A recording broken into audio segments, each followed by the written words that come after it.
आइए अब आपको बताते हैं कि ऑटोमेटेड ड्राइविंग टेस्ट के दौरान आवेदक को सिलसिलेवार तरीके से किन अलग अलग टेस्ट से गुजरना पड़ता है। पहला है पैरेलल पार्किंग टेस्ट रिवर्स। इस टेस्ट में लाइसेंस उम्मीदवार को वाहन को निर्दिष्ट स्थान पर पार्क करना होता है। एक बार हरे रंग की रोशनी का सिग्नल मिलने के बाद ही उम्मीदवार को वाहन शुरू करना चाहिए।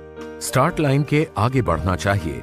वाहन को रिवर्स करते हुए निर्धारित पार्किंग में दिए गए समय के अंदर पार्क करना होता है।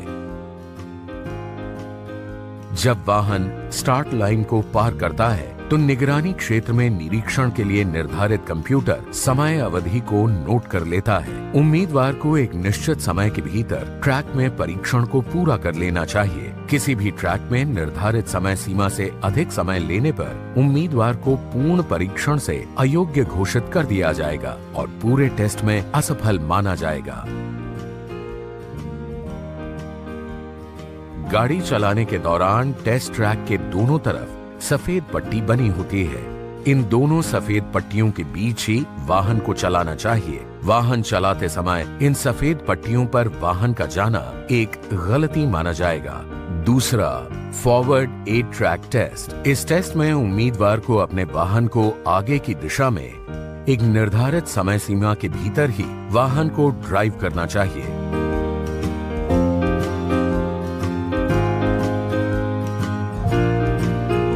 वाहन को रिवर्स अथवा पीछे की दिशा में चलाने का कोई उदाहरण भी गलती के रूप में ही देखा जाएगा।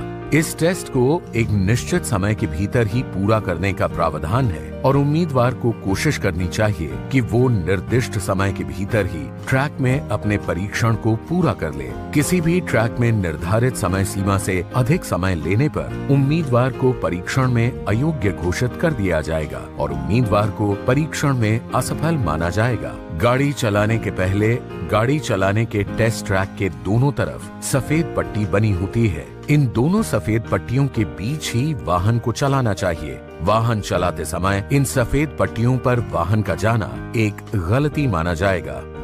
तीसरा, एच ट्रैक टेस्ट। इस टेस्ट में उम्मीदवार को अंग्रेजी वर्णमाला के एच आकार के ट्रैक पर आगे और पीछे की दिशा में ड्राइव करना होता है। अंग्रेजी वर्णमाला के एच अक्षर के शेप वाले ट्रैक पर उम्मीदवार की ड्राइविंग स्किल को टेस्ट किया जाता है। इस टेस्ट में एच शेप वाले ट्रैक पर आवेदक पहले एक छोर से सीधे ट्रैक पर प्रवेश करता है और फिर गाड़ी को सीधी दिशा में आगे बढ़ाते हुए दूसरे छोर तक लेकर जाता है। फिर गाड़ी को रिवर्स गियर में लेते हुए विकर्ण या तिरछे रास्ते पर पीछे की तरफ बढ़ते हुए समानांतर ट्रैक पर जाना होता है। ऐसा करते हुए वाहन चालक को ये ध्यान रखना चाहिए कि वो ट्रैक से बाहर न निकल जाए या फिर वाहन ट्रैक पर बनी सफेद पट्टियों पर न जाए। इसके बाद फिर से वाहन को आगे की दिशा में लेते हुए ट्रैक पर सीधे अगले छोर तक जाना होता है और एक बार फिर गाड़ी को रिवर्स करते हुए तिरछे रास्ते पर उसी स्थान से ट्रैक से बाहर आना होता है जहां से वाहन ने ट्रैक में प्रवेश किया था।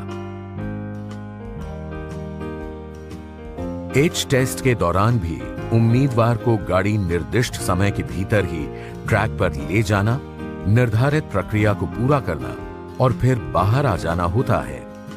उम्मीदवार को एक निश्चित समय के भीतर ट्रैक में परीक्षण को पूरा कर लेना चाहिए। किसी भी ट्रैक में निर्धारित समय सीमा से अधिक समय लेने पर उम्मीदवार को पूर्ण परीक्षण से अयोग्य घोषित कर दिया जाएगा। गाड़ी चलाने के दौरान एच टेस्ट ट्रैक के दोनों तरफ सफेद पट्टी बनी होती है। इन दोनों सफेद पट्टियों के बीच ही वाहन को चलाना चाहिए। वाहन चलाते समय इन सफेद पट्टियों पर वाहन का जाना एक गलती माना जाएगा।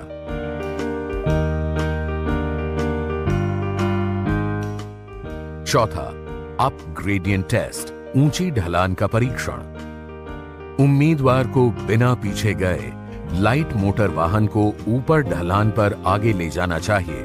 वाहन को निर्धारित क्षेत्र के भीतर आगे ले जाते समय पहले से खींची गई एक रेखा पर कुछ सेकंड के लिए रोकना होता है।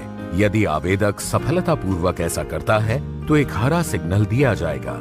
ऐसे में उम्मीदवार को हरा सिग्नल मिल जाने के बाद गाड़ी को आगे बढ़ाते हुए ट्रैक से बाहर आ जाना होता है। इसमें ध्यान देने की बात यह है कि यदि वाहन सही स्थिति में है तभी सिग्नल हरा होगा, अन्यथा वाहन की स्थिति गलत होने पर सिग्नल लाल हो जाएगा। जब सिग्नल हरा होता है तो उम्मीदवार को वाहन को आगे बढ़ने के लिए मैनुअल सिग्नल दिया जाएगा। ढलान पर चढ़ने के दौरान यदि गाड़ी पीछे की ओर जाती है तो परीक्षण के दौरान किसी भी प्रकार से 6 इंच से ज्यादा पीछे गई गाड़ी को परीक्षण में पास नहीं किया जाएगा। उम्मीदवार को एक निश्चित समय के भीतर ट्रैक में परीक्षण को पूरा कर लेना चाहिए। किसी भी ट्रैक में निर्धारित समय सीमा से अधिक समय लेने पर उम्मीदवार को पूर्ण परीक्षण से अयोग्य घोषित कर दिया जाएगा और पूरे टेस्ट में असफल माना जाएगा। गाड़ी चलाने के दौरान टेस्ट ट्रैक के दोनों तरफ सफेद पट्टी बनी होती है। इन दोनों सफेद पट्टियों के बीच ही वाहन को चलाना चाहिए। वाहन चलाते समय इन सफेद पट्टियों पर वाहन का जाना एक गलती माना जाएगा। अब बात करते हैं सर्पेंटाइन टेस्ट की। ये परीक्षा केवल 2 पहिया वाहन के लाइसेंस का आवेदन करने वाले उम्मीदवारों के लिए है। इस परीक्षण में उम्मीदवार को एक नियत समय के भीतर वाहन को सिर्फ आगे की तरफ ड्राइव करना है। सर्पेंटाइन ट्रैक अनेक मोड़ों वाला घुमावदार ट्रैक है जिसके संकरे रास्ते पर गाड़ी को आगे की तरफ लेकर जाना है। इस टेस्ट की निगरानी करने के लिए निर्धारित कंप्यूटर परीक्षण के क्षेत्र में समय और गति की निगरानी करेगा। उम्मीदवार को एक निश्चित समय के भीतर ट्रैक में परीक्षण को पूरा कर लेना चाहिए। किसी भी ट्रैक में निर्धारित समय सीमा से अधिक समय लेने पर उम्मीदवार को पूर्ण परीक्षण से अयोग्य घोषित कर दिया जाएगा। गाड़ी चलाने के दौरान सर्पेंटाइन टेस्ट ट्रैक के दोनों तरफ सफेद पट्टी बनी होती है। इन दोनों सफेद पट्टियों के बीच ही वाहन को चलाना चाहिए। वाहन चलाते समय इन सफेद पट्टियों पर वाहन का जाना एक गलती माना जाएगा।